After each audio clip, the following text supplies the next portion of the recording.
Aristóteles, nacido en Estagira, Grecia, en el año 384 a.C. A los 17 años se trasladó a Atenas para estudiar en la prestigiosa Academia de Platón. Fue después profesor de Alejandro Magno en Macedonia y, años más tarde, creó su propia escuela llamada el Liceo.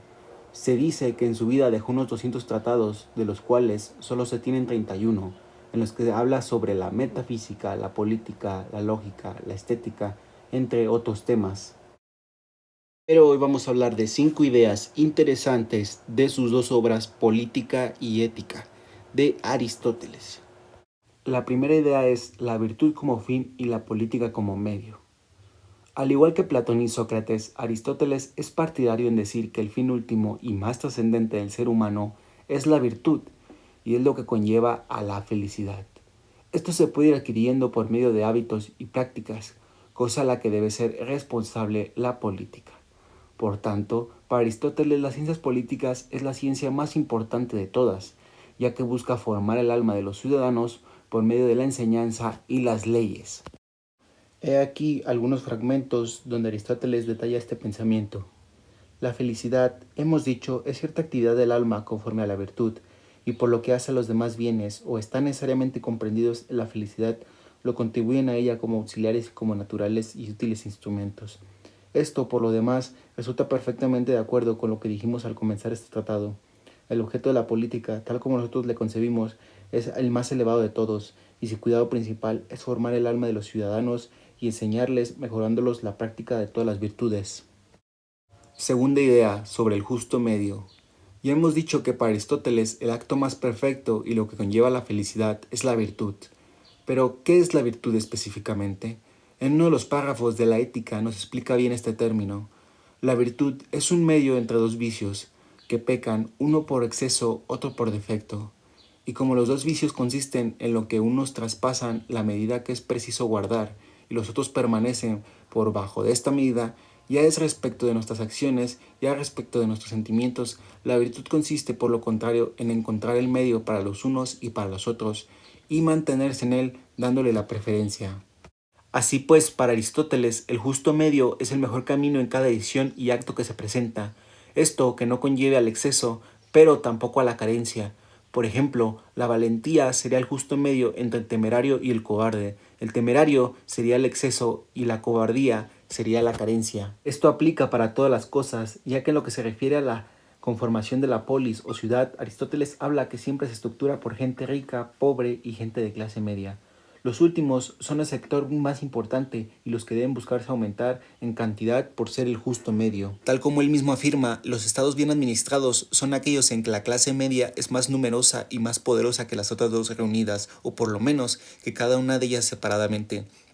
Inclinándose de uno a otro lado, restablece el equilibrio e impide que se forme ninguna preponderancia excesiva. Es, por tanto, una gran ventaja que los ciudadanos tengan una fortuna modesta, pero suficiente para atender todas sus necesidades. Donde quiera que se encuentren grandes fortunas, al lado de la extrema indigencia, estos dos excesos darán lugar a la demagogia absoluta, o a la oligarquía pura, o a la tiranía.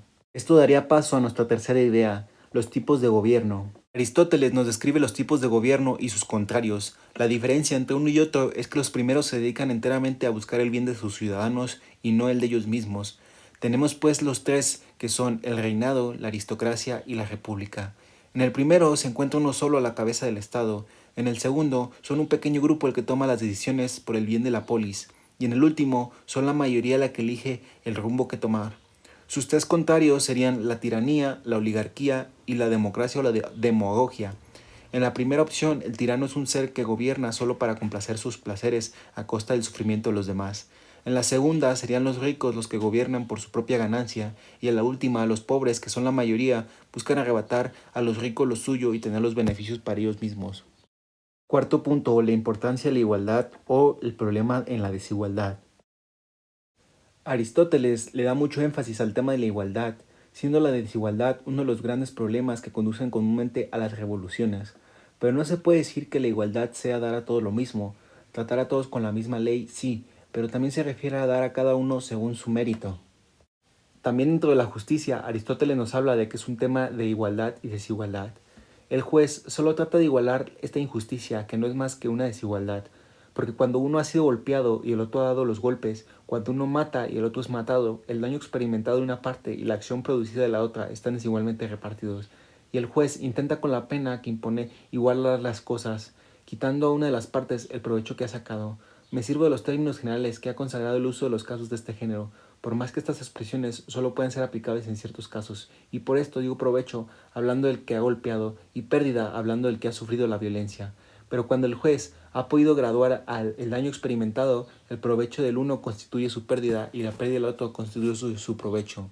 Pasaje de Ética Nicomaquea. Así, en otro pasaje de su obra La política, en las oligarquías la multitud es la que se insurrecciona, porque como ya se ha dicho, se supone herida por la desigualdad política y se crea con derecho a la igualdad. En las democracias son las clases altas las que se sublevan porque no tienen derechos iguales, no obstante a su desigualdad. Las revoluciones nacen lo mismo de la desigualdad de los honores que la desigualdad de la fortuna. Lo único que varía es la clase de pretendientes. La multitud se rebela a causa de la desigualdad de la fortuna y los hombres superiores se indignan con la repartición igual de los honores. En lo que dice el poeta, ¿qué? ¿El cobarde y el valiente han de ser igualmente estimados? El quinto punto son los caracteres naturales. En lo que respecta a la naturaleza, Aristóteles deja en claro que existen ciertas cosas que son hechas para un fin determinado. El Estado y la familia son asociaciones naturales que cumplen con un propósito, es el buscar el bien para todos sus miembros. Al igual que cada ser, el hombre, por ejemplo, es un ser sociable y político por naturaleza.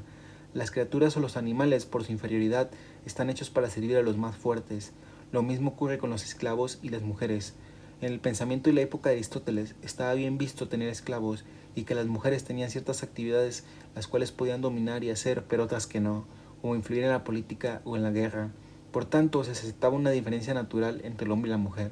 También lo que corresponde entre niños y adultos, los niños debían obedecer a los adultos por verse incapaces de mandar todavía.